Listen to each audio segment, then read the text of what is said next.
ஒரு ஊரில் ஒரு ராஜா இருந்தார். அவர் அடிக்கடி காட்டுக்கு வேட்டையாட போவார். சில நண்பர்களையும் கூட அழைச்சிக்கிட்டு போவார். காட்டுக்கு போனதும் ஆளுக்கு ஒரு பக்கமாக போய் வேட்டையாடுவாங்க. சாயந்தரமாக திரும்பி வருவாங்க. மறுநாள் அரண்மனையில் உட்காந்து ஒவ்வொருத்தரும் அவங்க அனுபவங்களை எல்லாம் சொல்லிக்குவாங்க. அவங்க வீரத்துக்கு தகுந்த மாதிரி பரிசை அந்த ராஜா கொடுப்பார். இது மாதிரி ஒரு தடவை எல்லாரும் வேட்டைக்கு போயிட்டு திரும்பி வந்ததும் உட்காந்து பேச ஆரம்பிச்சிருக்கிறாங்க. ஒருத்தன் சொன்னான், தன்னுடைய வீர தீர செயலை பற்றி அளக்க ஆரம்பிச்சிட்டான். ஏன்னா அதுக்கு பரிசு கிடைக்க போகுதில்ல. அதனால் அவன் என்ன சொன்னான் தெரியுமா? அரசே, நேற்றுக்கு காட்டில் என்னாச்சு தெரியுமா? எனக்கு நேராக ஒரு சிங்கம் வாயை திறந்துக்கிட்டு வந்துட்டுது. நான் பயப்படவே இல்லை. உடனே ஒரு கல்லை எடுத்து குறி பார்த்து வீசினேன். சிங்கத்து வாய்க்குள்ளே போய் அந்த கல் மாட்டிக்கிட்டுது. அவ்வளவுதான். அந்த சிங்கம் என்னை பார்த்துட்டு பயந்துட்டு ஒரே ஓட்டமாக திரும்பி ஓடி போயிட்டுது அப்படின்னா. ஆஹா பலே அப்படின்னு எல்லாரும் கை தட்டினாங்க. ரெண்டாவது ஆள் ஒருத்தன் எழுந்திரிச்சான். அவன் சொல்ல ஆரம்பித்தான், அரசே, நான் போன வழியில் 2 பெரிய மலைப்பாம்பு கிடந்தது. என்னை முழுங்கிறதுக்கு வந்தது. நான் என்ன பண்ணேன் தெரியுமா? அந்த 2 பாம்போட வாலையும் ஒன்றா சேர்த்து முடிச்சு போட்டுட்டேன். அவ்வளவுதான். அது அங்கே இழுக்க இது இங்கே இழுக்க முடிச்சு நல்லா இறுகி போட்டுது அப்படின்றான். ஆஹா அற்புதம்னு சொல்லி எல்லாரும் கை தட்டினாங்களாம். அடுத்தபடியாக 3வது ஆள் ஒருத்தன் வந்தான். அவன் சொல்ல ஆரம்பித்தான், மன்னா, நான் போன பாதையில் குறுக்க ஒரு ஆறு. அதில் இறங்கி குளித்தேன். யாரோ காலை பிடிச்சி இழுக்கிறது மாதிரி இருந்தது. திரும்பி பார்த்தா ஒரு பெரிய முதலை. நான் உடனே அப்படியே ஒரு துள்ளல் துள்ளி அது முதுகில் போய் உக்காந்துக்கிட்டேன். அதை அப்படியே கரைக்கு நீந்த வச்சேன். கரைக்கு வந்து சேர்ந்ததும் அப்படியே ஒரே துள்ளி குதித்து கரைக்கு வந்துட்டேன் அப்படின்றான். அவன் தன்னுடைய வீரத்தை அப்படி சொல்லியிருக்கான். அடடா எப்பேற்பட்ட வீரம் அப்படின்னு எல்லாரும் கை தட்டினாங்களாம். 4வது ஆள் எழுந்திரிச்சான். மன்னா, நான் போன இடத்துல ஒரு கரடி வந்து என்னை துரத்த ஆரம்பிச்சுட்டுது. நான் ஒரு மலை உச்சிக்கு வந்துட்டேன். அதுக்கப்புறம் ஒரு அடி எடுத்து வச்சாலும் அதில் பாதாளத்தில் விழ வேண்டியது தான். அந்த நேரம் பார்த்து ஒரு பெரிய ராட்சச கழுகு அந்த பக்கமாக பறந்து வந்தது. நான் உடனே அப்படியே உயர எழும்பி அந்த கழுகோட காலை பிடிச்சிக்கிட்டேன். அப்படியே தொங்கிக்கிட்டே வந்தேன்.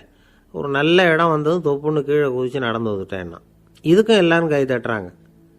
கடைசியாக ஒரு ஆள் எழுந்திரிச்சான். அரசே, நான் வந்து போன வழியில் ஒரு பெரிய யானை குறுக்க வந்தது. பயங்கரமாக சத்தம் போட்டுக்கிட்டே வந்தது. நான் பயந்து ஓடலை. உடனே என்ன பண்ணேன் தெரியுமா? அந்த யானையோட வாலை பிடிச்சி தூக்கினேன். தலைக்கு மேலே தூக்கி கரன்னு சுற்றினேன்.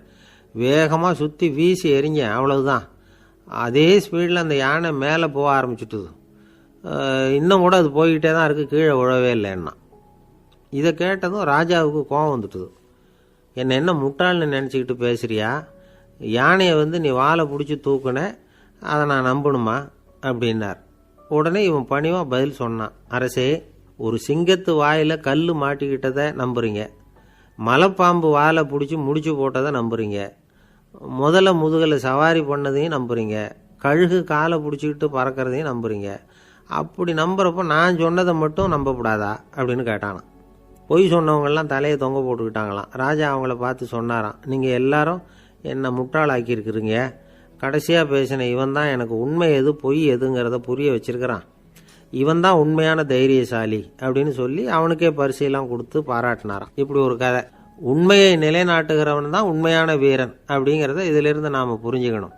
இந்த காலத்துல எல்லாம் பொய் சொன்னாதான் பிழைக்க முடியுங்கிறது ஒரு சில பேரோட நம்பிக்கை. ஒரு அப்பாவுக்கு தன் மகனுக்கு பொய் சொல்ல தெரியலையேங்கிற கவலை. பொய் சொன்னாதான் இந்த உலகத்தில் பிழைக்கலாம், ஆனால் இவனுக்கு அது தெரியலையே, அதனால் இவனை அழைச்சிட்டு போய் நடுக்கடலில் விட்டுட்டு வந்துடுவோம் அப்படின்னு அழைச்சிட்டு புறப்பட்டான். கடற்கரைக்கு போனான். மகனுக்கு சந்தேகம், எங்கேப்பா என்னை அழைச்சிட்டு போகிறேன்னு கேட்டிருக்கான். கடலில் மீன் பிடிக்க கற்றுக் கொடுக்க போகிறேன் உனக்கு அப்படின்னானா. நான் ஏற்கனவே மீன் பிடிச்சிட்டேனேன்னானா இவன் மகன். எங்கே அதுன்னு கேட்டிருக்கான். அப்பங்காரன். சுட்டு சாப்பிட்டுட்டேன்ருக்கான் புள்ள. அப்பங்காரன் பார்த்தான், சரி நம்ம புள்ள பொழைச்சிக்கும் அப்படின்னு சொல்லி திருப்பி அழைச்சிட்டு வந்துட்டானா. ஒரு ஆள் அசையாமல் கிடக்கிறார். அவர் இருக்காரா போயிட்டாராங்கிறத எப்படி முடிவு பண்ணுறோம்? அவர் மூக்குக்கு முன்னாடி புறங்கையை வச்சு பார்க்குறோம், மூச்சு வருதா இல்லையா அப்படிங்கிறத கண்டுபிடிக்கிறதுக்காக. மூச்சுங்கிறது அவ்வளவு முக்கியமான ஒரு விஷயம். சுவாசம் இல்லைன்னா எதுவுமே இல்லை. நம்ம பூமி இருக்க அது கூட சுவாசிக்குதுங்கிறத சோவியத் விஞ்ஞானிகள் கண்டுபிடிச்சிருக்கிறாங்க. பூமிக்கு மேலே இருக்கிற மண் அடுக்கில் காற்றில் உள்ள ஆக்சிஜன் ஆக்சிகரணம் அடையுது அப்படின்னு தான் இதுவரைக்கும் எல்லாரும் நம்பிக்கிட்டு இருந்தாங்க. ஆனால் இப்போ என்ன கண்டுபிடிச்சிருக்கிறாங்கன்னா, அந்த ஆக்சிஜன் பூமிக்குள்ளே 1 கிலோமீட்டர் ஆழம் வரைக்கும் ஊடுருவி போகுதான். பூமிக்குள்ளே 2 பக்கமும் பல கிலோமீட்டர் வரைக்கும் பரவுதான். பூமிக்குள்ளே இருக்கிற நீர்நிலை அடுக்குகள் தான் நுரையீரல் செய்கிற வேலையை செய்யுதான். நம்ம உடம்புல நுரையீரல் இல்லைன்னா ஒன்றும் நடக்காது. ஒரு மரத்தை தலைகீழாக தொங்க போட்டால் எப்படி இருக்கும் அப்படி யோசிச்சு பாருங்கள். அப்படி தான் இதுவும் நுரையீரலும் அப்படி தான் இருக்கும். வலது பக்கம் ஒன்று, இடது பக்கம் ஒன்று. வலது பக்கம் நுரையீரல் கொஞ்சம் பெருசாக இருக்கும். நுட்பமான நரம்பு குழாய்கள் அதில் இருக்கும். கோடிக்கணக்கான நுண்ணிய குழாய்களை வச்சுக்கிட்டு தான் அது வேலை செய்யுது. 25 கோடி குழாய்கள் இருக்கும். அதை அப்படியே முழுசாக பிரித்து பரப்புனா ஒரு டென்னிஸ் கோர்ட்டில் பாதி பரப்பளவு இருக்குமா. நுரையீரல் நிறம் கருஞ்சிவப்பு தான். புகை அதிகமாக உள்ளே போச்சுன்னா அது கருப்பாயிடுது. காற்றுல உள்ள பிராணவாயுவை இது இழுத்து எடுத்துக்கிட்டு ரத்தத்தை சுத்தப்படுத்துகிற முக்கியமான வேலையை இது செய்யுது. அசுத்த காற்றை வெளியில் அனுப்பி வச்சுருது. ஒருத்தர் வேகமாக ஓடி வரார், அவருக்கு மூச்சு இறைக்கும். பயங்கரமாக எதையாவது பார்த்து விடுறார், உடனே மூர்ச்சை ஆகிடுவார். இது மாதிரி சமயங்களில் வேறு எந்த தூண்டுதலும் இல்லாமல் நுரையீரல் தானாகவே இயங்கும். இப்படி ஒரு அவசியம் ஏற்படுறப்போ இயக்கத்தை தூண்டி விடுற முக்கியமான இணைப்பு மூளைக்கு கீழே முதுகு எலும்புக்கு மேற்பகுதியில் இருக்குது. அது உடனே சுவாசத்துக்கு அவசர உதவியை கொடுக்குது. இப்போ ஒருத்தர் பேசாமல் உட்காந்துருக்கார். இந்த சமயத்தில் அவருக்கு 1 பங்கு காற்று தேவைப்படுதுன்னு வச்சுக்கோங்க. அவர் எழுந்திரிச்சு நடக்கும் பொழுது 1.5 மடங்கு தேவைப்படும். ஓடினார்னா 3 மடங்கு தேவைப்படும். படுத்துருக்கிறப்ப 1/2 மடங்கு தான் தேவைப்படும். இதுக்கு நிமிஷத்துக்கு 16 தடவை மூச்சு விட்டாகணும்.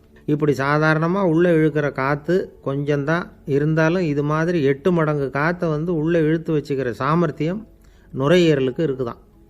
தண்ணி, நுண்கிருமிகள், ரசாயன பொருள் இப்படி எது உள்ளே போனாலும் நுரையீரல் சமாளிச்சுக்கும்.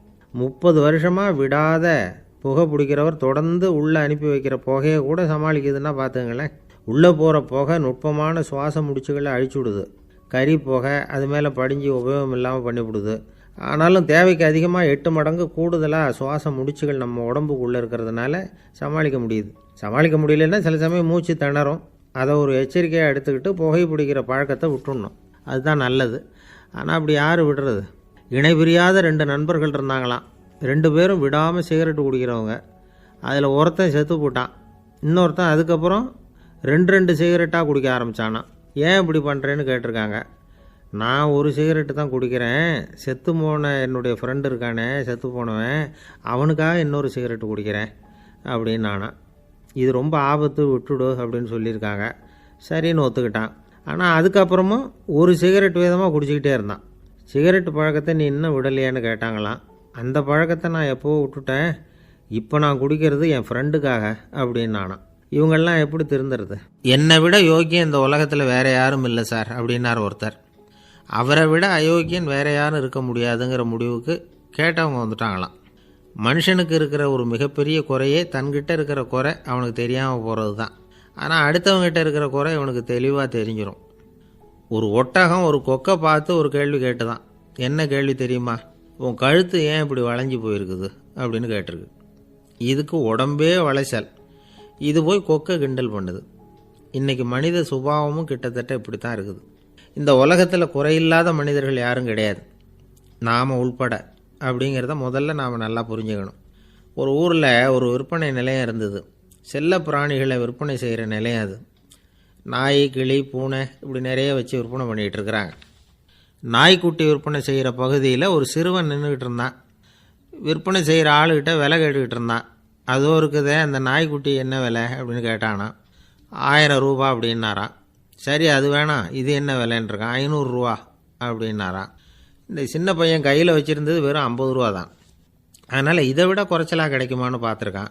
அந்த கடையில் ஒரு மூலையில் சரியாக கவனிக்கப்படாமல் ஒரு நாய்க்குட்டி படுத்து கிடந்தது. பாவமாக கத்திக்கிட்டு இருந்தது. அதை பார்த்ததுமே இவனுக்கு அது ரொம்ப பிடிச்சி போச்சு. உடனே அந்த கடைக்காரரை பார்த்து, அதுவும் அந்த மூலையில் படுத்து கிடக்குதே அந்த நாய்க்குட்டி என்ன விலை அப்படின்னு கேட்டிருக்கான். தம்பி, அது ஒரு கால் ஊனம், அதனால் அது உன்னோட குதித்து விளையாடவோ ஓடுறதோ அதால் முடியாத காரியம் அப்படின்ட்டுருக்கார் அவர். அது தெரிஞ்சுதாங்க கேட்குறேன், அதோட விலை என்ன அதை மட்டும் சொல்லுங்களேன் அப்படின்ட்டுருக்கான். தம்பி, இது கால் ஊனம் உள்ள ஒரு நாய். இதை போய் காசு கொடுத்து வாங்கிறதுக்கு யாராவது பிரியப்படுவாங்களா? இதை நான் உனக்கு இலவசமாகவே தர்றேன், எடுத்துகிட்டு போ அப்படின்னாரான். இதை கேட்டதும் அந்த சிறுவனுக்கு கோவம் வந்துட்டு தான். நீங்கள் ஒன்றும் சும்மா கொடுக்க வேணாம், இந்தாங்க 50 ரூபா, இதை வச்சுக்கிட்டு நாய்க்குட்டியை கொடுங்க அப்படின்ட்டுருக்கான். அவருக்கு ஒன்றும் புரியல, ஆச்சரியமாக இருந்தது. சரின்னு பணத்தை வாங்கிட்டு நாய்க்குட்டியை தூக்கி கொடுத்தார். அந்த சிறுவன் அந்த நாய்க்குட்டியை 2 கையாலையும் வாங்கினா, மார்போடு பிரியமாக சேர்த்து அணைச்சிக்கிட்டான். தெருவில் இறங்கி நடக்கிறான். அப்படி நடக்கும்பொழுது தான் பார்க்குறார், கடைக்காரர் வந்து ஆச்சரியமாக அவனை பார்க்குறார். அப்போ தான் அவருக்கு ஒரு விஷயம் புரியுது. அந்த சிறுவன் தெருவில் நாய்க்குட்டியை மார்போடு அணைச்சிக்கிட்டு விந்தி விந்தி நடந்து போய்கிட்டு இருக்கிறான். ஆமாம், அவனுக்கும் ஒரு கால் ஊனம். இந்த நாய்க்குட்டியை யாருமே வாங்க மாட்டாங்கன்னு நினச்சிக்கிட்டு இருந்தார். குறையுள்ள அதுக்கும் ஒரு எஜமானன் கிடச்சிட்டான். அதனால் ஊனம் ஒரு குறை இல்லை அப்படிங்கிற உண்மையை அந்த கடைக்காரர் புரிஞ்சுக்கிட்டாராம். நம்மால் ஒருத்தர் கொஞ்சம் வயசானவர், எழுந்திரிச்சு சரியாக நடக்க முடியாது, சாய்வு நாற்காலியிலேயே எப்பவும் உட்காந்துருப்பார். அவர் தனக்கு துணையாக ஒரு நாயை பக்கத்தில் வச்சுருந்தார். அதுவும் ரொம்ப வயசான ஒரு நாய், எழுந்திரிக்கவே சிரமப்படும், நடக்கவும் முடியாது. அவர் பக்கத்திலே இதுவும் சோர்ந்து போய் படுத்து கிடக்கும். அந்த பெரியவரை பார்க்க வந்த ஒருத்தர் கேட்டார், ஏங்க, ஒரு சின்ன பையனை உங்களுக்கு துணையாக வச்சுக்கப்படாதா? இந்த நாயை உங்களுக்கு பாதுகாப்பாக வச்சுருக்கிறீங்களே, உங்களுக்கு ஒரு ஆபத்துன்னா இது எப்படி உங்களுக்கு உதவ முடியும் அப்படின்னார். அப்போ அவர் சொன்னாராம், எனக்கு ஒரு ஆபத்துன்னா அந்த சமயத்தில் இந்த நாய் என்னை தனியாக விட்டுட்டு ஓடி போயிடாமல் இருக்கணும்ல, அதுக்காக தான் இதை நான் வச்சுருக்கிறேன் அப்படின்னாராம். நம்மளில் சில பேர் ரொம்ப தைரியமாக இருப்பாங்க. நாம் கூட சொல்கிறது உண்டு, அந்த ஆளுகிட்ட வர்றதுக்கு எமன் கூட பயப்படுவான் அப்படின்னு சொல்கிறது உண்டு. தைரியசாலிகளை நெருங்கிறதுக்கு எமன் பயப்படுவான் அப்படின்னு சொல்கிறது உண்மை தான், அது பொய் இல்லை. மன வலிமை இருக்குது பாருங்கள், அது மனுஷனை காப்பாற்றும். இது வந்து மருத்துவ ரீதியான உண்மை. உடல் கோளாறுகள் மன ஆரோக்கியத்தை பாதிக்கும். மன எழுச்சி, மன போராட்டம் இதெல்லாம் வந்து உடல் இயக்கத்தில் மாறுதலை உண்டாக்குது. சில வகையான நோய்களுக்கும் மனசுக்கும் இருக்கிற சம்பந்தம் என்னங்கிறத பற்றியெல்லாம் இப்போ ஆராய்ச்சி பண்ணுறாங்க. ஆஸ்மா, மூட்டு வலி, பெருங்குடல் அழற்சி, உயர் இரத்த அழுத்தம், சோரியாசிஸுங்கிற தோல் வியாதி, வயிற்று புண்ணு, இந்த தைராய்டு நச்சுத்தன்மை, இது மாதிரி நோய்களை உண்டாக்குறதுல மனசோட பங்கு என்னங்கிறத பற்றியெல்லாம் ஆய்வு பண்ணி பார்த்துருக்குறாங்க. எதுக்கு எடுத்தாலும் சோர்ந்து போகிறது, தோண்டு போகிறது, இப்படிப்பட்ட மனவாகு, அதோட யாரும் நமக்கு உதவ முடியாது அப்படிங்கிற மனோபாவம், கைவிடப்பட்ட மனநிலைமை, இதெல்லாம் வந்து நோயோட தீவிரத்தை ரொம்ப அதிகரிக்க செய்யுதான். இவங்கெல்லாம் அந்த கைகால் வலிக்குது, உடம்பு அசதியாக இருக்குது, தூக்கம் வரல, முதுகு வலிக்குது, உடம்பில் வந்து உணர்ச்சி குறையுது, கை கால் விரல்லாம் மரத்து போகுது, இப்படி ஏதாவது சொல்லிக்கிட்டு டாக்டர்களை தேடி வந்துக்கிட்டு இருப்பாங்க. நெஞ்சு வலி வந்து யாருக்கு வருது தெரியுமா? பதற்றம், போட்டி மனப்பான்மை, அளவுக்கு அதிகமான வேகம், துடிப்பு, பேராசை, எதுலேயும் கட்டுப்பாடு, நேரம் தவறாமை, அப்புறம் இதெல்லாம் வந்து உள்ள மனவாக உள்ளவங்க இருக்கிறாங்கல்ல, அவங்க பெரும்பாலும் நெஞ்சு வலிக்கு ஆளாயிடுறாங்களாம். ஃப்ரீட்மேன் அப்படிங்கிறவர் நிறைய ஆராய்ச்சியெல்லாம் பண்ணி பார்த்துட்டு இதை உறுதிப்படுத்தியிருக்கிறார். அவர் பண்ணின ஆராய்ச்சியில் என்னெல்லாம் தெரிய வந்தது தெரியுமா? பொறுப்பு அதிகம் உள்ளவங்களுக்கு கண்டிப்பாக இரத்த அழுத்தம் வரும், அதிகமாக இருக்குமா. அதே மாதிரி கண்டிப்பாக இருக்கிறாங்கல்ல, அவங்களுக்கும் இரத்த அழுத்தம் அதிகரிக்குமா. இரத்த அழுத்தம் தனக்கு அதிகமாக இருக்குங்கிறத தெரிஞ்சுக்கிட்டவங்க தலைவலி, மயக்கம், இந்த தலை சுத்தல், அசதி, இது மாதிரியான உணர்வுகளை வந்து அவங்களுக்கு வந்துடும், அது மாதிரி உணர்வு. ஆனால் உண்மை என்ன தெரியுமா? இதெல்லாம் வந்து இரத்த அழுத்தத்தினால இல்லை, இரத்த அழுத்தம் கட்டுப்பாட்டுக்குள்ளே இருந்தால் கூட இவங்க இப்படி நினைக்கிறாங்களாம். இதுக்கு காரணம் மனசு தான் அப்படிங்கிறார் அவர். சில பேர் எப்படி தெரியுமா? ஒருத்தர் வந்து மாரடைப்பால் இறந்து போனார் அப்படின்னு கேள்விப்பட்டால் போதும், இறந்து போகிறதுக்கு காரணம் இதயம்தான் அப்படிங்கிற பீதியால், இதய தளர்ச்சி அப்படிங்கிற மனநோயால் பாதிக்கப்படுறார். இவங்கெல்லாம் அடிக்கடி தங்களுடைய இதய பகுதியை தொட்டு பார்த்துக்குவாங்க, நாடியை பிடிச்சி பார்த்துக்குவாங்க, அடிக்கடி மூச்சை உள்ளுக்கு இழுத்து வெளியில் விட்டு வலி வருதா அப்படின்னு பார்த்துக்கிட்டு இருப்பாங்க. வேறு எங்கேயாவது வலிச்சா கூட நெஞ்சை வலிக்குதா அப்படின்னு பார்ப்பாங்க. நெஞ்சு வலிக்குதுன்னு கூட சில பேர் சொல்ல ஆரம்பிச்சிருவாங்க.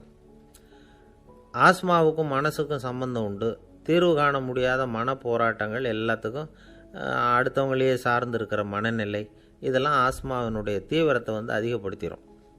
பயம், இது எப்படின்னா என்ன நடக்குமோங்கிற பதற்ற நிலை, அப்புறம் இந்த பயம், இதெல்லாம் வந்து சுவாசித்தலை வந்து அதிகரிக்க செய்யுது இல்லையா. இதனால் இரத்தத்தின் காரத்தன்மை அதிகமாகி நோயின் தீவிரமும் அதிகமாகுது. மன போராட்டம், மனக்கவலை, மன இறுக்கம், இதெல்லாம் வந்து தோல் வியாதியை தூண்டி விடுதான். இது மாதிரி இன்னும் எவ்வளவோ இருக்குது. அதனால் இன்றைக்கி நமக்கு தேவை என்னென்னா மன வலிமை, மலர்ந்த முகம், இது ரெண்டு இருந்துட்டுதுன்னா பலவிதமான நோய்கள் நம்மக்கிட்ட நெருங்கி வராது. டாக்டர், என்ன நெருங்காமல் இருக்கிறதுக்கு நான் ஒரு காரியம் பண்ணுறேன் அப்படின்னார் ஒருத்தர். அவர் என்ன அர்த்தத்தில் சொன்னார்னா, டாக்டர் வந்து அவரை நெருங்காமல் இருக்கிறதுக்கு அவர் ஒரு காரியம் பண்ணுறாராம். நண்பர்கிட்ட சொன்னார். நண்பர் கேட்டார், அது என்ன காரியம் பண்ணுற அப்படின்னு கேட்டார். தினம் ஒரு ஆப்பிள் பழம் சாப்பிட்றேன்னார் அவர். ஏன்னா ஆங்கிலத்தில் ஒரு பழமொழி சொல்லுவாங்கள்ல, an apple a day keeps doctor away அப்படிம்பாங்க. ஒரு ஆப்பிள் பழம் சாப்பிட்டா டாக்டர் விலகியே இருப்பார், டாக்டர்கிட்ட போக வேண்டிய அவசியம் இருக்காது அப்படிங்கிறதுக்காக அந்த பழமொழி சொல்கிறது. என்ன, நான் யாருமே நெருங்காமல் இருக்கிறதுக்கு நான் ஒரு காரியம் பண்ணுறேன்னார் இன்னொருத்தர். டாக்டர் நெருங்காமல் இருக்கிறதுக்கு ஆப்பிள் பழம் சாப்பிட்றேன்னார் அவர். என்னை யாருமே நெருங்காமல் இருக்கிறதுக்கு நான் ஒரு காரியம் பண்ணுறேன்னார் இன்னொருத்தர். அது என்னன்னு கேட்டோம். தினம் ஒரு பூண்டு சாப்பிட்றேன்னார்.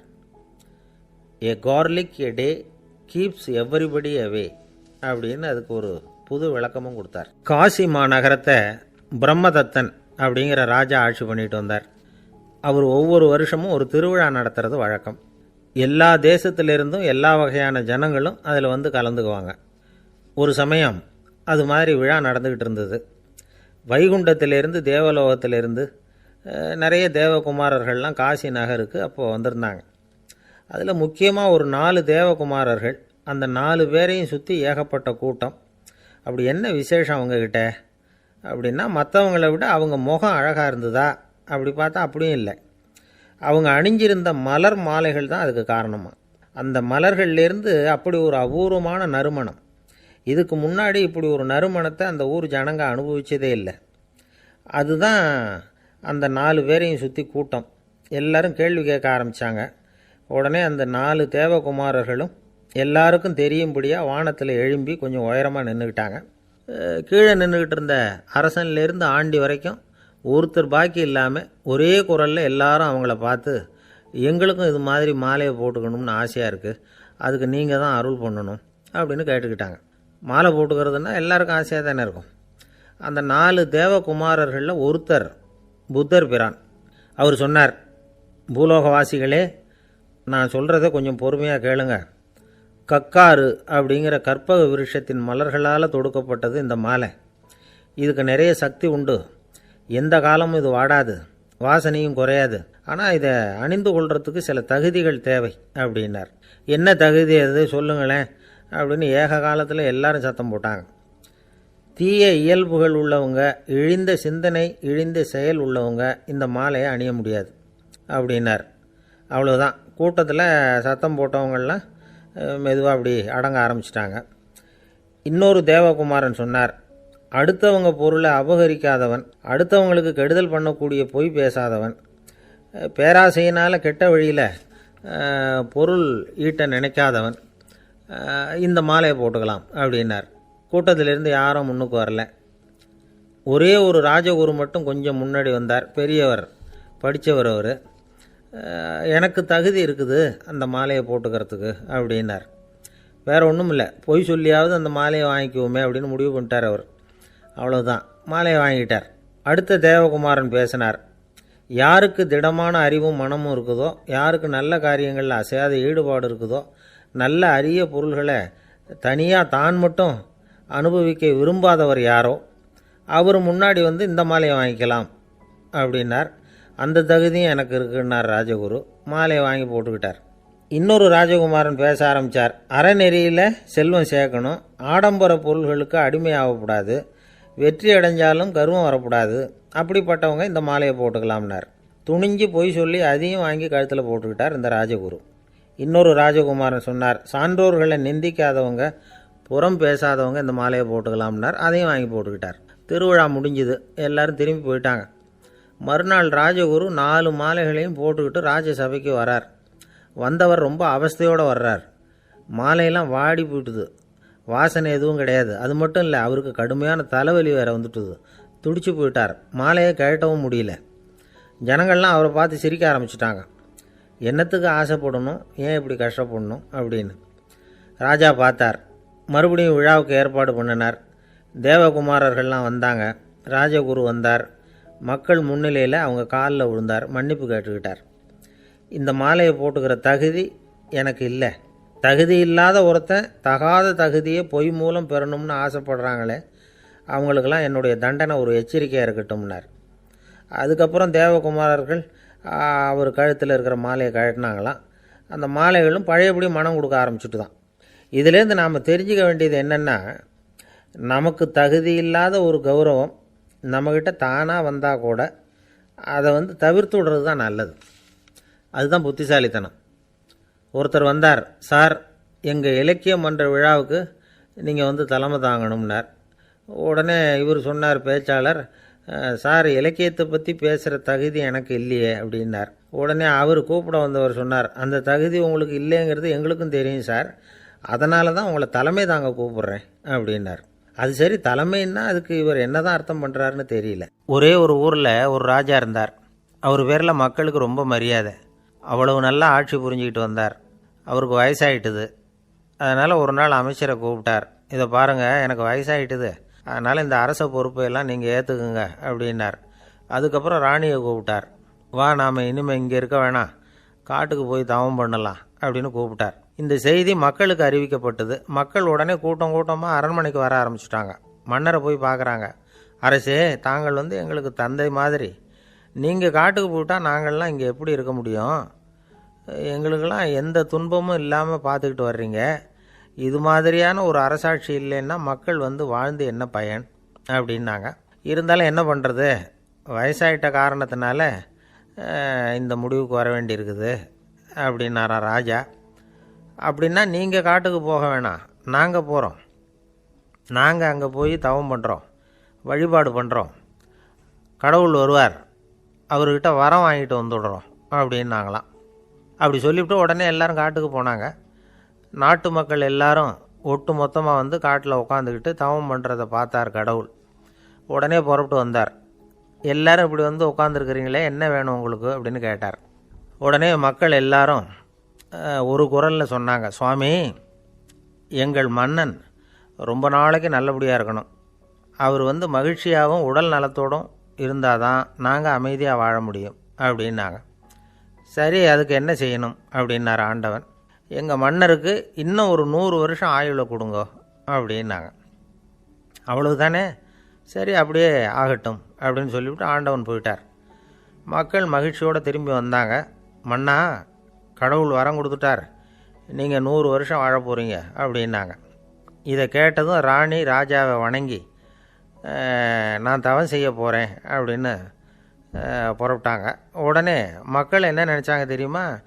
ஐயோ, நாம் ராஜாவுக்கு மட்டும்தானே நீண்ட ஆயுள் வேணும்னு வரம் வாங்கினோம், ராணிக்கு வாங்கலையே, அதுதான் கோபத்தில் புறப்பட்டாங்க போல இருக்குது அப்படின்னு நினச்சி வருத்தப்பட்டாங்க. ஆனால் ராணி நினச்சது அது இல்லை. ராணி போய் தவம் பண்ணாங்க, கடவுள் காட்சி கொடுத்தார். இவங்க கேட்குறாங்க, சுவாமி, ராஜாவுக்கு மட்டும் 100 வருஷம் ஆயுள்னு வரம் கொடுத்துட்டீங்க, அப்படின்னா குடிமக்களும் 100 வருஷம் இருக்கணும். இப்படிப்பட்ட குடிமக்கள் இல்லைன்னா அப்படிப்பட்ட அரசன் இருந்து என்ன பிரயோஜனம் அப்படின்னாங்களாம்.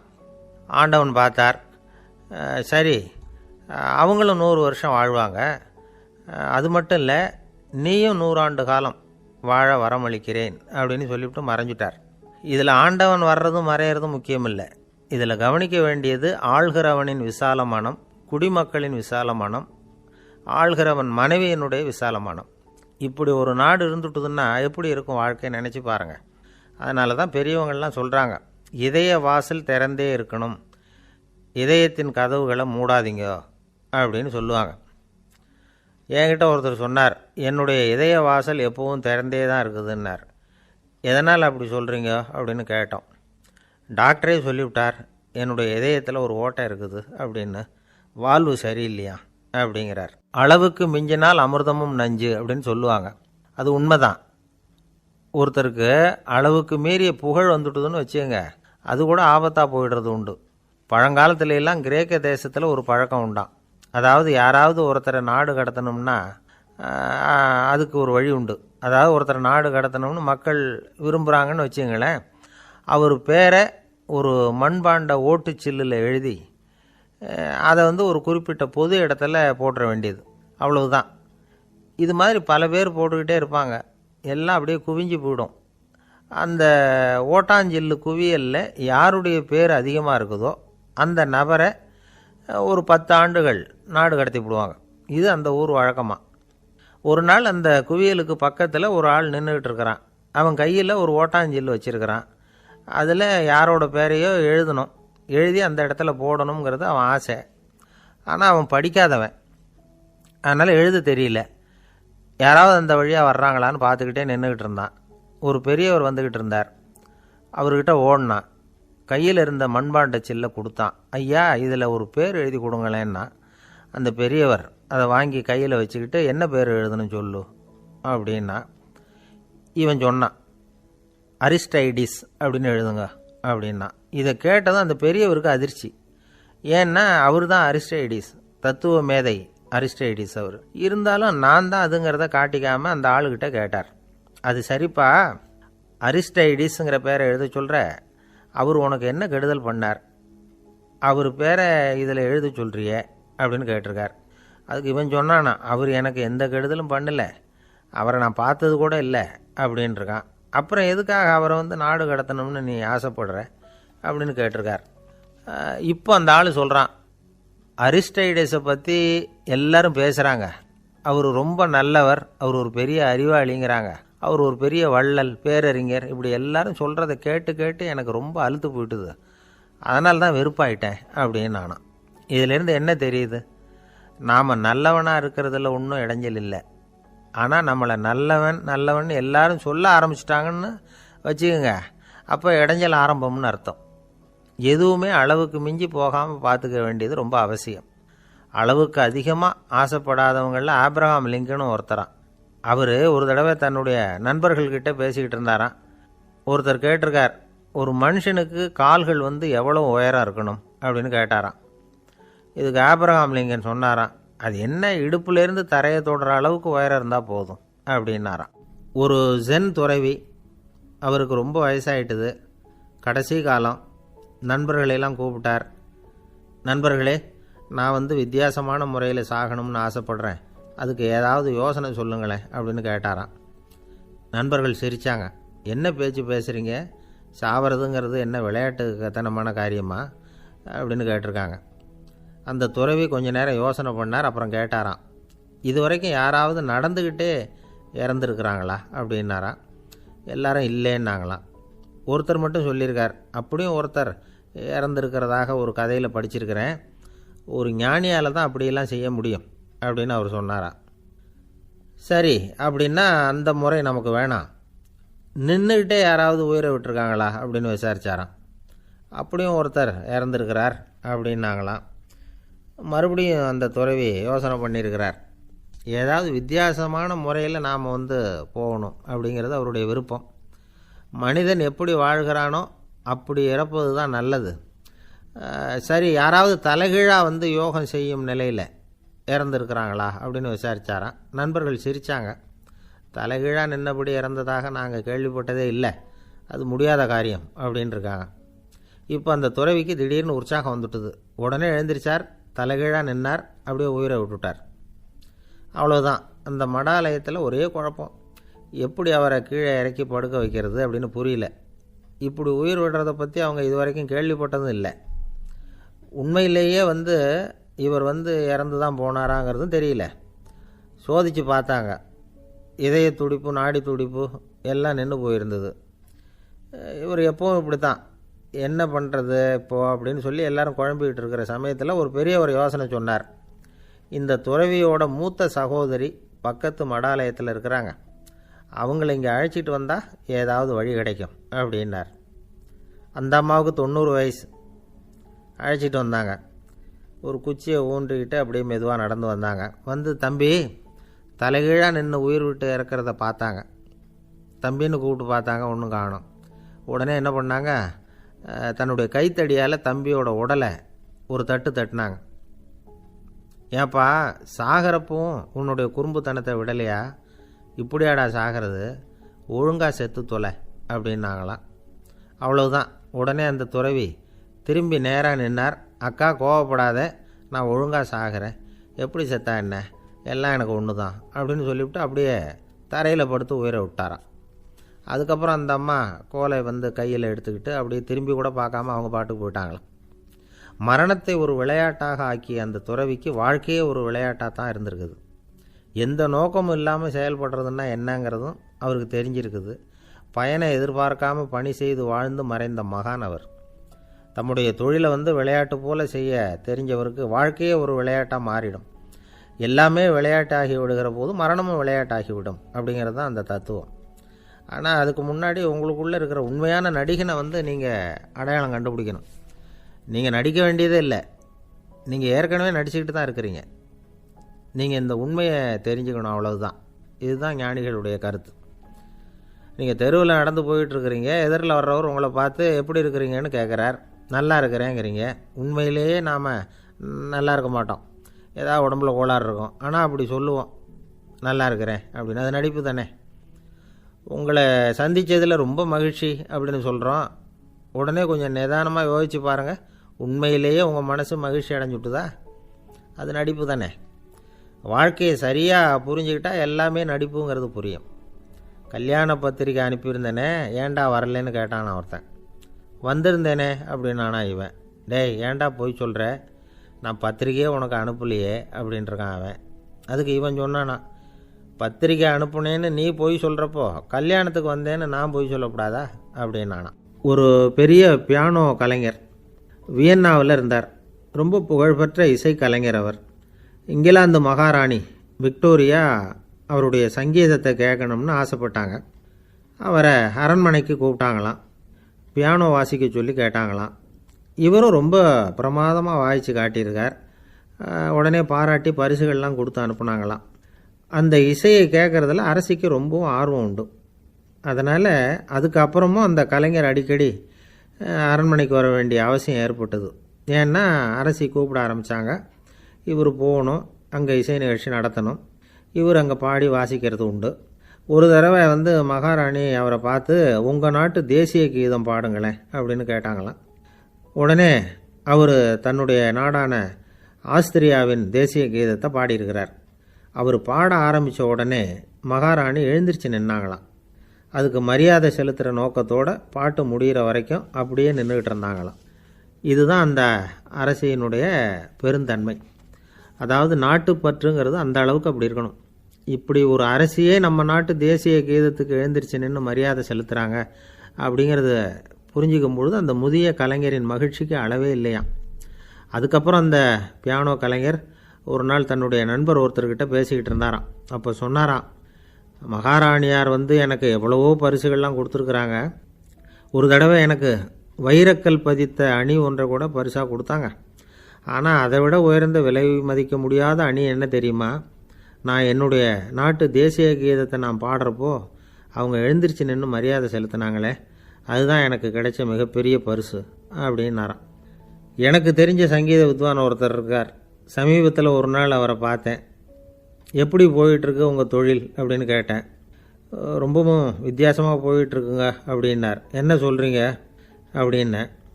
முன்னாடியெல்லாம் நான் பாடினா எதிரில் இருக்கிறவங்க தான் எழுந்திரிச்சு போயிட்டு இருந்தாங்க. இப்போ எப்படின்னா நான் பாட ஆரம்பிச்சுட்டா உடனே பக்கவாத்தியக்காரனே எழுந்திரிச்சு போயிடுறான் அப்படின்னார் ரொம்ப வேதனையோட. இந்த உலகத்தில் நாம் நல்லபடியாக இருக்கணும்னா அதுக்கு முக்கியமாக தேவைப்படுறது ரெண்டு. ஒன்று செல்வம், இன்னொன்று அறிவு. சரி, இது ரெண்டில் சிறந்தது எது அப்படின்னு ஒரு கேள்வி கேட்டால் என்ன பதில் சொல்கிறது? இதே கேள்வியை ஹஸ்ரத் அலி அவர்கள்கிட்ட கேட்டாங்களாம். அவர் ஒரு பெரிய அறிஞர். கேள்வி கேட்டவங்களும் சாதாரண ஆட்கள் இல்லை, இவங்களும் அறிஞர்கள். ஒரு நாள் ஹஸ்ரத் அலி அவர்கள்கிட்ட 10 அறிஞர்கள் வந்தாங்களாம். ஐயா, நாங்கள் 10 பேரும் உங்ககிட்ட ஒரே கேள்வியை தான் கேட்க வந்திருக்கிறோம். ஆனால் எங்கள் 10 பேருக்கும் நீங்கள் தனித்தனியாக பதில் சொல்ல முடியுமா அப்படின்னு கேட்டிருக்காங்க. அதாவது அவங்க ஒரே கேள்விக்கு இவர்கிட்ட இருந்து 10 விதமான பதில் எதிர்பார்க்குறாங்க. சரி கேளுங்க, என்ன கேள்வி அப்படின்னார் அவர். அப்போ தான் அவங்க கேட்டாங்களாம், செல்வம் அறிவு இது ரெண்டில் சிறந்தது எது? இதுதான் கேள்வி. ஹஸ்ரத் அலி என்ன பண்ணார் தெரியுமா? அவங்கள ஒவ்வொருத்தராக கூப்பிட்டார். ஒவ்வொரு விதமான பதிலை சொல்லி அனுப்புனார். முதல்ல ஒருத்தரை கூப்பிட்டார், சொன்னார், அறிவுங்கிறது தீர்க்கதரிசிகள், ஞானிகள், மகான்கள் இவங்களோட பரம்பரை சொத்து. ஆனால் செல்வம்ங்கிறது கொடுங்கோலரின் ஆயுதம். அதனால் அறிவு தான் சிறந்தது அப்படின்னார். 2வது ஆளை கூப்பிட்டார். உங்ககிட்ட செல்வம் இருந்தால் நீங்கள் தான் அதை காப்பாற்றணும். ஆனால் அறிவு உங்களை எப்பவும் காப்பாற்றும். ஆகவே அறிவு தான் சிறந்தது அப்படின்னார். 3வது ஆளை கூப்பிட்டார். செல்வந்தனுக்கு எப்போதும் விரோதிகள் அதிகம், ஆனால் அறிஞனுக்கு நண்பர்கள் அதிகம், அதனால் அறிவு தான் சிறந்ததுன்னார். அடுத்தவரை கூப்பிட்டார்.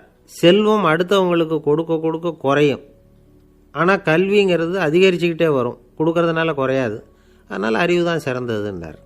இன்னொருத்தரை கூப்பிட்டார். அறிவுள்ளவன் எப்பவும் அதை அடுத்தவங்களுக்கு வாரி வழங்கிக்கிட்டே இருப்பான், அதனால் அவங்ககிட்ட தாராளத்தன்மை இருக்கும், ஆனால் செல்வந்தன்கிட்ட கஞ்சத்தனம் தான் இருக்கும், அதனால் அறிவு தான் சிறந்ததுன்னார்.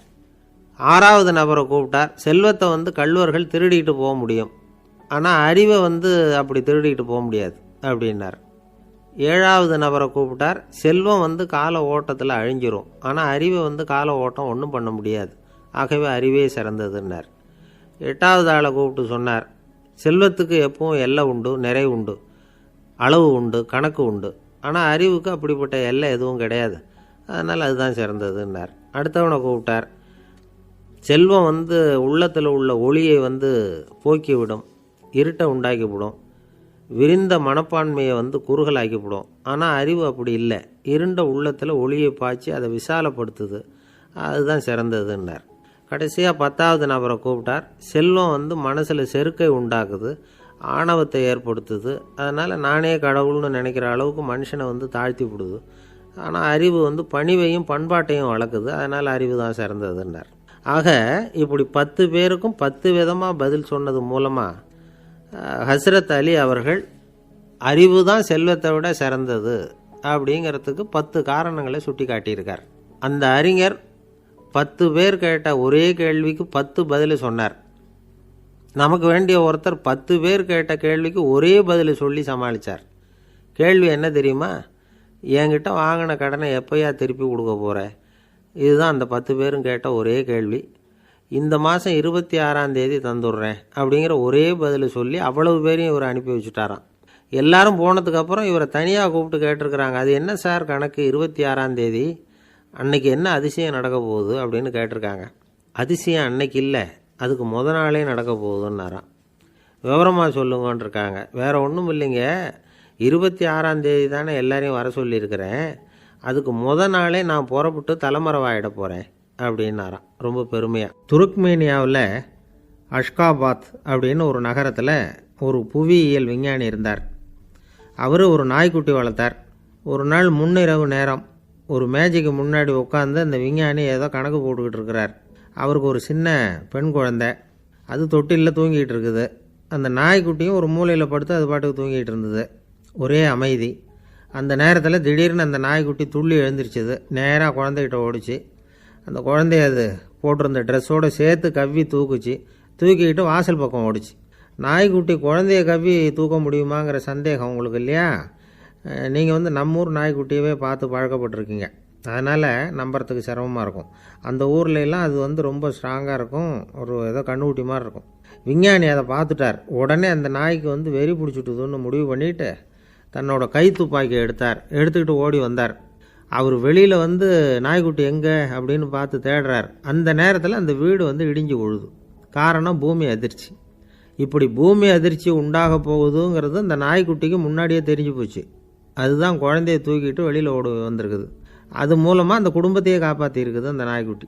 இந்த சம்பவம் நடக்கிறதுக்கு 3 நாளைக்கு முன்னாடியே சில பிராணிகளுக்கு இப்படி நடக்க போகுதுங்கிறது தெரிஞ்சிருக்குதான். ஆமாம், அந்த நகரத்தில் 3 நாளைக்கு முன்னாடியே பாம்பு, பல்லி இதெல்லாம் அது தங்கியிருந்த வலையை விட்டு வெளியில் ஓடி வந்துட்டுது. அதே மாதிரி அங்கே இருந்த புறாவெல்லாம் பறந்து போயிடுச்சான். இதே மாதிரி யுகோஸ்லோவியாவில் கூட ஒரு நகரம், அங்கே ஒரு நாள் ராத்திரி ஒரு மிருக காட்சி சாலையில் திடீர்னு ஒரு பெரிய கலவரம், கூச்சல், குழப்பம். அங்கே இருந்த கழுதை, புலி, யானை, பறவை எல்லாம் கண்ணாபின்னான்னு கத்த ஆரம்பிச்சுட்டுது. நேர் யானை அதுக்குன்னு போடப்பட்டிருந்த தடுப்பையே தாண்டி குதித்து வெளியில் வந்துட்டு தான். மறுநாள் தான் எல்லாருக்கும் விஷயம் புரிஞ்சுது. அடுத்த நாள் காலையில் அங்கே பூமி அதிர்ச்சி உண்டாயிட்டுது. இப்போ பாருங்கள், அதாவது மனுஷனை போய் தீர்க்க தரிசி அது இதுன்னு சொல்லிகிட்டு இருக்கிறோம், இவனை விட அது பரவாயில்லைன்னு தோணுது. அதாவது மிருகங்கள் ஒன்று நடக்க போகுதுங்கிறத முன்னாடியே புரிஞ்சுக்குதே. சரி, இதெல்லாம் எப்படி அது முன்கூட்டி புரிஞ்சுக்குது? அதுதான் படைப்பு ரகசியம். அதை கண்டுபிடிக்கிறதுக்கு தான் மனுஷன் ஆராய்ச்சி பண்ணிகிட்டு இருக்கிறான். விஞ்ஞானிகளோட ஆராய்ச்சியெல்லாம் ஒரு பக்கம் இருக்கட்டும், வீட்டுக்குள்ளேயே சில ஆராய்ச்சி பண்ணி பாருங்களேன். இப்போ சில யோசனை சொல்லி அதை சோதனை பண்ணி பாருங்க அப்படின்னு ஒருத்தர் சொன்னாராம். அதாவது இப்போ மழை வருமா வராதா அப்படின்னு தெரிஞ்சுக்கணுமா, உடனே ஒரு பூனைக்குட்டி பின்னாடியே மெதுவாக போய் அது என்ன செய்யுதுன்னு கவனித்து பார்க்கணும். பூனைக்குட்டி தன்னோட பாதத்தினால சுகத்தில் வந்து அப்படி கீறிக்கிட்டு இருக்கும். அப்படி கீறினா கண்டிப்பாக மழை வரும். சில சமயம் பூனைக்குட்டி அப்படி மல்லாந்து படுத்துக்கிட்டு பாதத்தை உயர தூக்கும், அப்படியும் இப்படியும் புரளும். இப்படி செஞ்சதுன்னா அன்னைக்கும் மழை இருக்காது. அதனால் முன்னாடி இருந்தது மழை வர்றதுக்கு அறிகுறி, இது மழை இல்லைங்கிறதுக்கு அறிகுறி. பறவைகள் பிராணிகள் இதுகளோட நடவடிக்கைகளை பார்த்துட்டு அதையெல்லாம் அடிப்படையாக வச்சு தான் காலநிலையை கண்டுபிடிக்கிற கருவிகளை கண்டுபிடிச்சிருக்கிறாங்க. வாத்து இருக்குல்ல, சில சமயம் தன்னோட அழகை தன்னோட இறகுகளில் அப்படியே புதைச்சிக்கும். அப்படி செஞ்சால் குளிர்காலம் வரப்போகுதுன்னு அர்த்தம். பருவநிலை குளிராக மாறப்போகுதுங்கிறதுக்கு இதுதான் அறிகுறி. சிட்டுக்குருவி இருக்குதுல்ல, அதெல்லாம் புழுதியில் உழுந்து புரளும், சிறகுகளை வந்து படபடன்னு அடிச்சுக்கும். அப்படி செஞ்சால் மழை வரப்போகுதுன்னு அர்த்தம். ஒன்று மட்டும் நாம் நல்லா தெரிஞ்சுக்கணும், இயற்கையின் சீற்றம்னு சொல்கிறோம் இல்லையா, இயற்கை ஏன் நம்ம மேலே கோவப்படுது? இயற்கையை நாம் அனுசரித்து போகிறதில்ல, அதனால் கோவப்படுது. காடுகளை அழிக்கப்படாது, விலங்குகளை கொல்லக்கூடாது, இயற்கை ஏற்படுத்தி வச்சிருக்கிற சமநிலையை கெடுக்கக்கூடாது. அதை புரிஞ்சுக்கிட்டு வாழ்ந்தோம்னா பூமியும் நடுங்காது, நாமளும் நடுங்க வேண்டிய அவசியம் இருக்காது. ஒருத்தர் இருந்தார், சாராய கடைக்கு போனாராம், நிறைய சாப்பிட்டார். அப்புறம் சொன்னார், இது ரொம்ப அற்புதமான சரக்கு போல் இருக்குது, உள்ளே போன உடனே இந்த பூமியே நடுங்கிறது மாதிரி இருக்குது எனக்கு அப்படின்னாராம். இதுக்கு கடைக்காரர் சொல்லியிருக்கார், நீங்கள் சாப்பிட்டது வெறும் பச்சை தண்ணி தாங்க, இப்போ ஏற்பட்டிருக்கிறது நிஜம் பூமி அதிர்ச்சி அப்படின்னாராம். ஒரு ஊரில் ஒரு ராஜா இருந்தார். அந்த ராஜாவுக்கு ஒரு மந்திரி. ராஜா ரொம்ப நியாயமானவர், நேர்மையானவர், கண்டிப்பானவர். தப்பு செய்கிறது யாராக இருந்தாலும் தண்டனை கொடுப்பார். வேண்டியவங்களுக்கு ஒரு நியாயம், வேண்டாதவங்களுக்கு ஒரு நியாயங்கிறதெல்லாம் அவர்கிட்ட கிடையாது. ஒரு சமயம் அரசவையில் அந்த அமைச்சரே வந்து விதிமுறைகளுக்கு புறம்பா ஏதோ நடந்துகிட்டு இருக்கார். மன்னருக்கு கோபம் வந்துட்டுது. உடனே அந்த அமைச்சரை கிட்டத்தில் கூப்பிட்டு அவர் கன்னத்தில் ஓங்கி ஒரு அறை கொடுத்துட்டாராம். உடனே அந்த அமைச்சர் என்ன பண்ணார் தெரியுமா, நேராக போனார், அங்கே நின்றுக்கிட்டு இருந்த இன்னொருத்தர் கன்னத்தில் ஓங்கி அரைஞ்சார். அறை வாங்கினவர் திகைச்சு போயிட்டார். இவர் ஏன் நம்மளை வந்து அரைகிறார் அப்படின்னு யோசனை பண்ணார். மன்னரும் திகைச்சு போயிட்டார். நாம் இவர் அரைஞ்சா அதுக்காக இவர் போய் இன்னொருத்தரை அரையணுமா அப்படின்னு யோசனை பண்ணார். இவருக்கு என்ன பைத்தியமானு கூட நினைக்க ஆரம்பிச்சுட்டார். ஆனால் என்ன ஆச்சுன்னா, அப்புறம் அமைச்சர் அவர் கவனிச்சிக்கிட்டு இருந்தாரா, அவர் இன்னொருத்தர் அரைஞ்சார் இல்லையா, அந்த அறை வாங்கின ஆசாமியை பார்த்து கத்திக்கிட்டு இருந்தார். யார்? அமைச்சர். ஏன்பா என்கிட்ட அறையை வாங்கிக்கிட்டு இப்படி விவரம் இல்லாமல் நின்றுக்கிட்டு இருக்கிறிய, நான் உனக்கு கொடுத்ததை நீ வேற யாருக்கிட்டையாவது கொடுத்துரு அப்படின்னார். உடனே அந்த ஆள் பார்த்தான், தனக்கு அடுத்தபடியாக நின்றுக்கிட்டு இருந்தவனை ஓங்கி ஒரு அறை அரைஞ்சான். அவன் கன்னத்தை தடவிட்டே யோசனை பண்ணான். இது ஏதோ புரிஞ்சுக்கிட்ட மாதிரி அடுத்தாப்பில் நின்றுக்கிட்டு இருந்தவனை அரைஞ்சான். இப்படி இந்த அறை வந்து மாறி மாறி போய்கிட்டே இருக்குது. ஊர் பூரா பிரயாணம் பண்ண ஆரம்பிச்சுட்டுது. அன்னைக்கு ராத்திரி அந்த ராஜா படுக்கிறதுக்காக போனார். அந்த நேரம் பார்த்து அவர் கன்னத்தில் பலார்னு ஒரு அறை விழுந்தது. நம்மளே அரையிறது யார் அப்படின்னு அதிர்ச்சியோட மன்னர் திரும்பி பார்க்குறாரு. அரைஞ்சது அவரோட மனைவி. என்னாச்சு உனக்குன்னு கத்துனார் ராஜா. உங்களுக்கு தெரியாதா, ஊர் பூரா ஒருத்தர் மாற்றி ஒருத்தர் மூலமாக இந்த அறை வந்து பிரயாணம் பண்ணிட்டு வருது அப்படின்னாங்க அந்த அம்மா. அப்படின்னா ஆரம்பித்த இடத்துக்கே வந்துட்டுதா அப்படின்னாராம் மன்னர். என்ன சொல்கிறீங்கன்னு கேட்டிருக்காங்க. இவர் விவரத்தை சொன்னாராம். அப்படின்னா நீங்கள் ஆரம்பித்து வச்ச இந்த விளையாட்டை நான் முடிச்சு வச்சுட்டேன் அப்படின்னாங்களாம் அந்த அம்மா. மறுநாள் காலை மறுபடியும் அரசவை கூடிச்சு அந்த அமைச்சர் மன்னரை பார்த்து கேட்டார், என்ன மகாராஜா, என்கிட்ட கொடுத்ததை திருப்பி வாங்கிட்டீங்களா அப்படின்னாராம். இப்படி நடக்கும்னு நான் எதிர்பார்க்கவே இல்லைன்னார் மன்னர். ஆனால் நான் எதிர்பார்த்தேன், அது எங்கே போயிட போகுது, ஊர் பூரா சுற்றி கடைசியில் உங்ககிட்ட தான் வந்து சேரும் அப்படிங்கிறது எனக்கு தெரியும் அப்படின்னார் அமைச்சர். இந்த கதை வந்து வேடிக்கையாக இருந்தால் கூட இதில் உள்ள கருத்து முக்கியமானது. இந்த உலகத்தில் பல கருத்துக்கள் இப்படி தான் மாறி மாறி சுற்றி வந்துக்கிட்டே இருக்குது. நம்மளும் ஒருத்தன் தன்னுடைய நண்பன் ஒருத்தனை கடத்தெருவில் பார்த்தான். உடனே ஓடி போய் பலார்னு ஒரு அறை கொடுத்தானான். அவன் கன்னத்தை தடவிட்டு ஏன்டா என்ன அரைஞ்சேன்னு கேட்டிருக்கான். நீ ஏன்டா என்னை முட்டாள்னு என் மனைவிட்ட போய் சொன்னேன் அப்படின்ட்டுருக்கான் அவன். உன்னை ஒரு முட்டாள்னு சொன்னதுக்காகவா நீ என்ன அரைஞ்ச அப்படின்னு கேட்டிருக்கான் இவன். டேய், நான் அதுக்காக அறையலப்பா, அது ஒரு பெரிய ரகசியம், நான் முட்டாளுங்கிறது. அந்த ரகசியத்தை நீ வந்து ஏன் எங்கள் வீட்டில் போய் சொன்னேன், அதுக்காக தான் அரைஞ்சேன் அப்படின்னு நான் அவன். பக்தின்னு சொல்கிறோம் இல்லையா, அது வந்து 3 வகைப்படும் அப்படிங்கிறார் ஒரு பெரியவர். அது என்ன 3 வகைன்னா, தெய்வ பக்தி, அடியார்கள் பக்தி, குரு பக்தி. அடியார் பக்தியை விட தெய்வ பக்தியை விட குரு பக்தி தான் ரொம்பவும் சிறந்ததுங்கிறார் அவர். தெய்வத்துக்கிட்ட செஞ்ச பாவம் குருநாதர்கிட்ட தீர்ந்துருமா, குருநாதர்கிட்ட செஞ்ச பாவம் தெய்வத்துக்கிட்ட போனாலும் தீராதான். இப்படி பெரியவங்களாம் சொல்லி வச்சுருக்கிறாங்க. ஒரு காடு, அங்கே அயோத தௌமியர் அப்படின்னு ஒரு தபோதனர், அவர் பல மாணவர்களை ஒன்றா சேர்த்து ஒரு குருகுலம் நடத்திக்கிட்டு இருக்கிறார். பல தரப்பட்டவங்க, பல திறப்பட்டவங்க, மாணவர்கள் அதில் சேர்ந்து படிச்சுக்கிட்டு இருக்கிறாங்க. பாஞ்சால ராஜகுமாரன் ஒருத்தனும் அந்த குருகுலத்தில் சேர்ந்து படிச்சுக்கிட்டு இருக்கிறான். அவன் பேர் ஆருணி. பெரிய இடத்து புள்ள, இருந்தாலும் படுப்பில் ரொம்ப கெட்டிக்காரனாக இருந்தான். அவன் தான் அங்கே முதல் மாணவன். ஒரு நாள் குருநாதர் அந்த அரசகுமாரனை கூப்பிட்டார். நம்ம குருகுலத்துக்கு சொந்தமான வயலில் தண்ணீர் பெருகி வெள்ளம் வந்து பயிரை வந்து அழிக்குதான், அதனால் நீ போய் மடையை அடைச்சிட்டு வந்துடும் அப்படின்னார். அந்த அரசகுமாரன் உடனே புறப்பட்டான். குருநாதர் சொல்லிட்டார்ல, உடனே புறப்பட்டான். நான் பெரிய இடத்து பிள்ளையாச்சே, ராஜகுமாரனாச்சே, ரொம்ப செல்வாக்கூட வளர்ந்தவனாச்சே, நான் போய் வயலில் இறங்கி வேலை செய்கிறதா அப்படின்னுலாம் அவன் நினைக்கல. குருநாதர் கட்டளையை நிறைவேற்ற வேண்டியது நம்ம கடமை அப்படின்னு நினச்சான். உடனே ஒரு மண்வெட்டியை தூக்கி தோளில் வச்சுக்கிட்டு புறப்பட்டு போயிட்டான். வயலுக்கு போனான். பார்த்தான், தண்ணி கரையை உடச்சிக்கிட்டு வயலுக்குள்ளே ஏகமாக பாஞ்சிக்கிட்டு இருக்குது. இவன் மண்வெட்டியால் களிமண்ணை புல்லோடு சேர்த்து புல் பற்ற மாதிரி வெட்டி வெட்டி போட்டான். இருந்தாலும் மடையை அடைக்க முடியல. தண்ணி அதை மீறி வந்துக்கிட்டே இருக்குது. தண்ணி வந்து வேகமாக வயலுக்குள்ளே போய்கிட்டே இருக்குது. போடுற பத்தையெல்லாம் கரைஞ்சி கரைஞ்சி போயிட்டுருக்கு. இருந்தாலும் இவன் தன்னுடைய முயற்சியை கைவிடலை. வெட்டி வெட்டி போட்டுக்கிட்டே இருக்கிறான். காலையில் அங்கே போனவன் சாயந்தரம் வரைக்கும் இப்படி செஞ்சுக்கிட்டு இருக்கிறான். உடம்பும் மனசும் ரொம்பவும் சோர்ந்து போச்சு. இருந்தாலும் குருநாதர் இட்ட கட்டளையை நிறைவேற்றாமல் இருக்கிறோமேங்கிற ஒரு குறை அவனுக்கு இருக்குது. குரு கட்டளையை நிறைவேற்றாத நான் வந்து இன்னமும் இருக்கணுமா அப்படின்னு யோசனை பண்ண ஆரம்பிச்சிட்டான். என்ன செய்யலாம்னு பார்த்தான். நம்ம குருநாதர் இட்ட பணிக்காக இந்த உடம்பையே தியாகம் பண்ணலாம் அப்படின்னு முடிவு பண்ணான். தண்ணி பாயுதில் அதுக்கு குறுக்க விழுந்து அப்படியே மடையை அடைச்சிக்கிட்டு அப்படியே படுத்துட்டான். இது மற்றவங்களுக்கு தெரியாது. அன்னைக்கு ராத்திரி ஒரு விளக்கு முன்னாடி உட்காந்து குருநாதர் பிள்ளைங்களுக்கு பாடம் சொல்லி கொடுத்துக்கிட்டு இருக்கிறார். முதல் வரிசையில் இருக்கக்கூடிய ராஜகுமாரனை காணலை. நம்ம ஆருணி எங்கே போனா அப்படின்னு சொல்லி மற்ற மாணவர்களை விசாரித்தார். இப்போ அவங்க சொன்னாங்க, சுவாமி அவன் காலையில் வயலுக்கு வந்து மடையை அடைக்கிறதுக்காக போனான், நீங்கள் தான் போக சொன்னீங்க, இன்னும் திரும்பி வரல அப்படின்னு அவர் பையன். குருநாதர் உடனே ஒரு தீவெட்டி எடுத்துக்கிட்டு மாணவர்களை அழைச்சிக்கிட்டு வயலுக்கு போனார். அங்கே போய் பார்த்தா ஆளை காணும். ஆருணி ஆருணின்னு சொல்லி சத்தம் போட்டு கூப்பிட்டு பார்க்குறார். நான் இங்கே இருக்கேன் குருநாதா அப்படின்னு காலுக்கு அடியிலேருந்து ஒரு சத்தம் வருது. குனிஞ்சு பார்த்தா அவன் மடையில் படுத்துருக்கிறான். என்னப்பா இதுன்னார். காலையிலேருந்து இந்த மடையை அடைச்சி பார்த்தேன் சுவாமி, முடியல, அதனால் இப்படி குறுக்க படுத்துட்டேன். என்னை தாண்டறதுக்கு பயந்து போய் தண்ணியே தேங்கி நின்றுட்டுது அப்படின்னா. அவனுடைய குரு பக்தியையும் அவனை தாண்டறதுக்கு அஞ்சு நிற்கிற தண்ணி தேக்கத்தையும் பார்த்துட்டு எல்லாரும் ரொம்ப ஆச்சரியப்பட்டு போயிட்டாங்களாம். ஆருணி எழுந்திரிச்சு வா அப்படின்னு கூப்பிட்டாரான் குருநாதர். அவன் தண்ணீரை பொழந்துக்கிட்டு எழுந்திரிச்சு வந்தானான். அதனால் அவனுக்கு வந்து உத்தாலகன் அப்படின்னு ஒரு பேர். உத்தாலகன்னா தண்ணீரை பிளந்தவன் அர்த்தம்.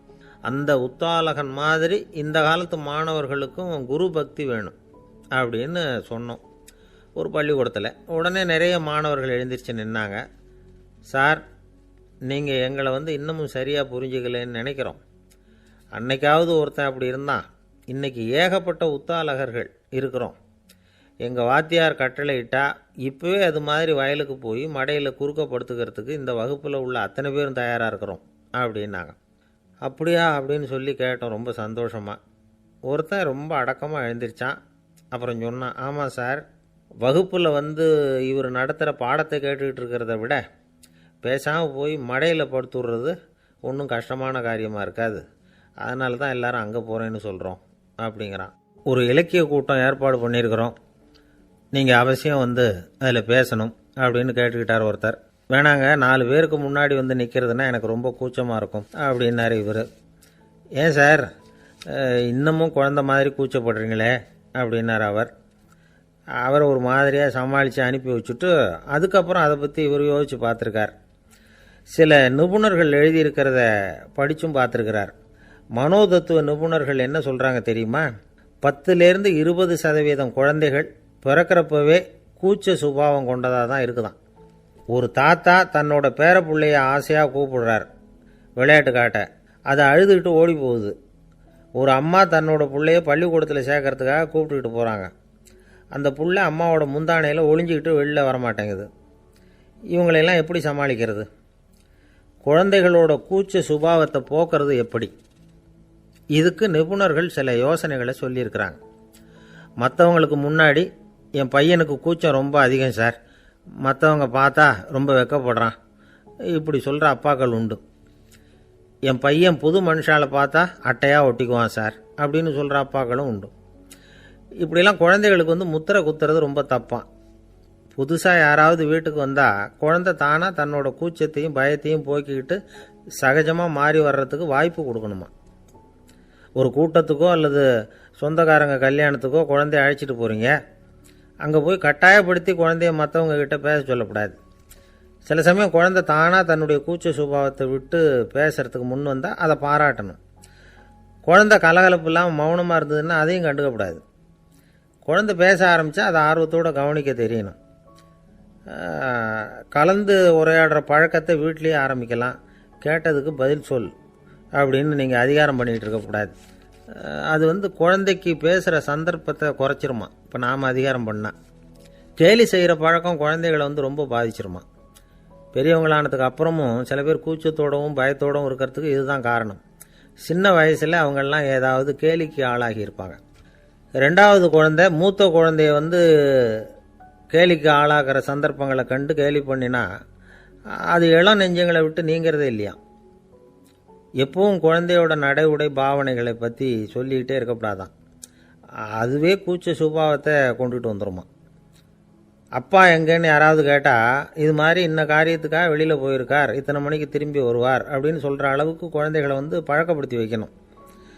ஃபோன்லேயே யாராவது விசாரித்தா கூட இது மாதிரி பதில் சொல்லு அப்படின்னு சொல்லணும். சின்ன சின்ன மீட்டிங்கில் 4 வாரத்தை பேச தயார் பண்ணலாம். ஒரு கடையிலையோ அல்லது ஹோட்டல்லையோ ஏதாவது விவரம் கேட்கணும்னா உங்கள் குழந்தைய தைரியமாக அனுப்புங்க. குழந்தைகள் பணிவாகவும் பொறுமையாகவும் விவரம் கேட்குறப்போ கூச்ச சுபாவம் தானாக போயிடும். சின்ன வயசுலேயே இப்படிலாம் பழக்கப்படுத்தினா தான் வருங்காலத்தில் தைரியமாக இந்த சமுதாயத்தில் வாழ முடியும். இல்லைன்னா 60 வயசுலேயும் அடுப்பங்கரையை விட்டு வெளில வர்றதுக்கு கூச்சப்பட்டுக்கிட்டு தான் இருக்க வேண்டியிருக்கும். இந்த காலத்து பிள்ளைங்க எவ்வளவோ பரவாயில்ல, எதுக்கும் தயங்குறதில்ல, கூச்சப்படுறதில்ல. ஒரு அம்மா அடுப்பங்கரையிலேருந்து சத்தம் போட்டாங்க, டேய் ராமு, தயவு பண்ணி அந்த டிவியை நிறுத்துறா, அந்த பெண்ணோட குரல் மகா மோசம், அடுப்பங்கரையில் இருக்கிற என்னாலேயே அதை சகிச்சிக்க முடியல அப்படின்னாங்களாம். உடனே பையன் கொஞ்சம் கூட தயங்காமல் பதில் சொல்கிறான், அம்மா இந்த குரல் டிவியிலேருந்து வரல, எதிர்த்த விட்டு மாமி தான் இங்கே வந்திருக்கிறாங்க, அவங்க தான் இப்போ என்னோட பேசிக்கிட்டு இருக்கிறாங்க அப்படின்னு நான். பொங்கல் திருநாள்னா இது ஏதோ அறுவடை திருநாள் அப்படின்னு சொல்லுவோம். அதாவது வருஷம் பூரா நாம் பாடுபட்டு அதனுடைய பலனை அனுபவிக்கிற நாள் அப்படிங்கிறது நாம் சொல்லிகிட்டு இருக்கிறது. இது முக்கியமாக இது ஒரு நன்றி அறிவிப்பு நாள் அப்படின்னு சொல்லுவாங்க. இன்றைக்கி நிறைய நன்றி அறிவிப்பு கூட்டம்லாம் நடந்துக்கிட்டு இருக்குல்ல, அது மாதிரி விவசாயிகள் நடத்துகிற ஒரு நன்றி அறிவிப்பு விழா இது. யாருக்கு நன்றி சொல்கிறாங்கன்னா ஆதவனுக்கு. அதாவது சூரியன் இல்லைன்னா விவசாயம் இல்லை. அதனால் ஆதவனுக்கு நன்றி செலுத்துகிற நாளாக இந்த பொங்கல் திருநாளை நாம் கொண்டாடுறோம். அதாவது இந்த பொங்கலில் விவசாயிகள்கிட்டேருந்து நிறைய பண்புகளை நாம் தெரிஞ்சுக்க வேண்டிய நாள் இது. விவசாயிகள் அவங்க விவசாயம் முன்னேறி இருக்கிற அளவுக்கு விவசாயிகளுடைய வாழ்க்கை தரம் முன்னேறலை. அந்த அளவுக்கு அவர்கள் நாட்டுக்காக உழைச்சிக்கிட்டு இருக்கிறாங்க. அந்த காலத்திலே அதை பற்றி ஒரு கதை சொல்கிறது உண்டு. ஒரு வயசான ஆள் நிலத்தில் ஏறு உழுதுகிட்டு இருந்தாராம். கிழிஞ்சு போன ஒரு சின்ன துண்டை தான் இடுப்பில் கட்டியிருந்தாராம். தலையில் ஒரு கந்தலை சுற்றி இருந்தார். உடம்பு பூரா சேரு, ரொம்ப ஏழை. ஏறு ஓட்டிகிட்டு இருக்கிறவர் வேறு எப்படி இருப்பார்? இருந்தாலும் அந்த ஆள் ரொம்ப ஜாலியாக பாட்டு பாடிக்கிட்டே ஏறு உழுதுகிட்டு இருந்தாராம். உடம்புல தான் அவர் ஏழையை தவிர மனசில் ஒரு ஏழையாக தெரியல. அந்த சமயத்தில் அந்த நாட்டு ராஜா அந்த பக்கமாக குதிரை மேலே வந்தாராம். வேட்டைக்கு போயிட்டு பரிவாரங்களோடு திரும்பி வந்துக்கிட்டு இருக்கிறார். ரொம்ப செல்வ செழிப்பில் இருக்கிற ராஜா அவர் இந்த வயசான விவசாயியை பார்த்துருக்கார். இந்த ஆள் ரொம்பவும் ஏழைங்கிறது அவர் பார்த்தாவே பளிச்சுன்னு தெரியுது. கட்டிக்கிறதுக்கு நல்ல துணி இல்லை, உடம்போ இழைச்சி போயிருக்குது, வயிறு முதுகில் போய் ஒட்டிக்கிட்டு இருக்கு, கண்ணு குழி விழுந்து போயிருக்குது. ஆனாலும் முகத்தை பார்த்தா சந்தோஷமாக இருக்கிற மாதிரி இருக்குது. இவ்வளோ உற்சாகமாக பாடிக்கிட்டு இருக்கிறாரே அப்படின்னு ஆச்சரியமாக நினச்சி பார்த்தார் அந்த ராஜா. சரி, அவர்கிட்ட கொஞ்சம் பேச்சு கொடுத்து பார்க்கலாம் அப்படின்னு முடிவு பண்ணார். ஐயா பெரியவரே, இப்படி கொஞ்சம் வர முடியுமான்னாராம். பொழுது போகிறதுக்குள்ளே நான் இந்த வயல் பூரா உழவு ஓட்டி ஆகணும், அதனால் பேசுகிறதுக்கு நேரம் இல்லை அப்படின்னாராம் அந்த பெரியவர். என்ன அவ்வளவு அவசரமாக? மீதி இருந்தால் நாளைக்கு உழுதக்கூடாதா? அது சரி, உனக்கு எத்தனை ஏக்கர் நிலம் இருக்குது அப்படின்னு விசாரிச்சிருக்கார் ராஜா. எனக்குன்னு சொந்தமாக உள்ளங்கை அளவு கூட நிலம் கிடையாது. இது எங்கள் முதலாளியோட நிலம். இதை பூராவும் உழுது முடித்தாதான் அவர் கூலி கொடுப்பார். நான் கூலிக்கு உழுதுகிட்டு இருக்கிறேன், உங்ககிட்ட பேசிக்கிட்டு இருந்தால் அவருக்கு துரோகம் பண்ணது மாதிரி ஆகிடும் அப்படின்னாராம். ராஜா குதிரையை விட்டு கீழே இறங்கினார். வரப்பில் நடந்து அந்த பெரியவர்கிட்டயே போனாராம். சரி, ஒரு நாள் பூரா உழுதா உனக்கு எவ்வளவு கூலின்னு கேட்டிருக்கார். 8 அணா கூலி கிடைக்கும்னாராம் அவர். இது ரொம்ப காலத்துக்கு முன்னாடி நடந்த ஒரு சம்பவங்கிறதுனால அப்போ 8 அணா கூலிங்கிறது ரொம்ப பெருசு. இருந்தாலும் அதுவும் அந்த ராஜாவுக்கு பெரிய கூலியாக தெரியல. இவ்வளவு தானா, இதை வச்சுக்கிட்டு நீ எப்படி காலம் தள்ளுற அப்படின்னாராம்.